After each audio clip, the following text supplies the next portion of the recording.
Hello, YouTubers, friends, compatriots, bootlickers, shills, desolators, peasants, vassals, minions, meat sacks, drones. I'm a useful idiot. Welcome. And let's go global, because we're going to talk about this drone war that the United States has had for the last 11 years, 11 or 12 years. And a new report has come out, and the results are a little disappointing, one might say. So what we have is, of course, is these drone strikes, and the United States uses drones for surveillance and also ISIS targets, and a lot of that information is classified. But according to this report, we've had 2,464 people killed by drone strikes outside of declared war zones. So that's very telling in itself that these are all combat activities that the United States military is involved in that are outside of declared war zones. And it's part of this new preemptive war, part of this new global war, part of this new involvement in regional conflicts, and part of this new blueprint where the United States can essentially bomb wherever it wants. And I've done a couple of videos on that very fact. And so the drone strikes they're talking about in this report are in Afghanistan, Pakistan, Somalia, and Yemen. And of course, all these countries I've discussed, particularly Somalia and Yemen, I've talked about before about these airstrikes and drone strikes that have been going on recently. And Obama, since January 2009, has had 456 drone strikes and over 314 civilians killed out of that total strikes. So let's go down through the numbers. Total Obama strikes, this is just for Pakistan, total Obama strikes 362. Total U.S. strikes there completely is 413. So essentially, I assume that means 100 or so under Bush, and then another 362 under Obama. So Obama's been very aggressive out there, and this goes counter to a lot of perceptions that he has not been tough enough out there. He's accelerated the drone war significantly, and as usual, after promises of showing restraint when he became president, he did everything but show restraint. Total reported killed is somewhere between 2,438 and 3,942, and only 729 of the targets have been named. So that's very problematic in a lot of ways right off the bat. The fact that the swing of people killed by these drones is 1,400.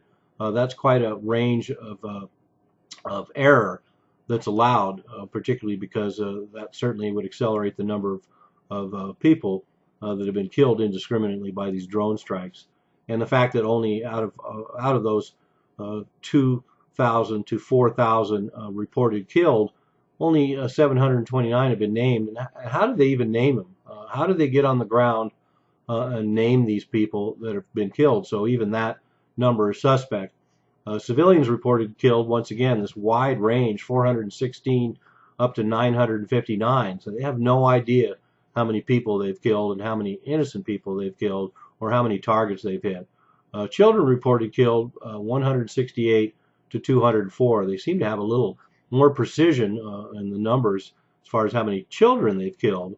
And then the total reported injured 1,142. That's probably one of the few numbers that's actually fairly accurate, because they have reported injured. There's going to be somebody to report to be injured, and there's only one number. So obviously most of the people involved in these attacks do not survive. And as of even recently, January 2015, there's been 5 strikes and 26 killed, and so the drone war goes on. The article goes on to point out that 90% of people killed in recent drone strikes were not the target. So that's a pretty staggering number. So once again, these reports that the U.S. military is using such precision and is using smart bombs and using targeted attacks, and these drones are the example that is held up of how precise we are in these extrajudicial killings all around the globe. And it turns out that 90% of the people killed aren't even the targets. In fact, one of the details they bring out in the October 2015 article is that between 2012 and 2013, 200 people were killed by drones, and only 35 of them were the targets. So a huge amount of collateral damage. And I know a lot of the arguments out there that come from warmongers are that, well, these people shouldn't be hanging around terrorists, and that's a pretty convenient argument that would certainly not hold up under any scrutiny.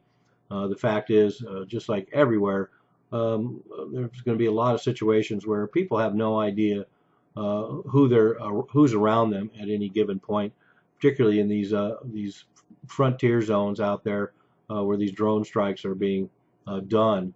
In 2016, only 10 people were identified in U.S. drone strikes in the previous year, 2015. And once again, how do they even know how do they even have access to be able to identify these people that they claim have been the targets and have been confirmed kills? So anyway, there's a quick rundown of this, the couple of new pieces of information that have come out on this drone war. And like much of the war on terrorism, appears to be a complete failure and is only creating more terrorists, because when you bomb enough civilians and you bomb enough children and you bomb enough wedding parties, people do get upset. I'm a useful idiot. Don't you be one too.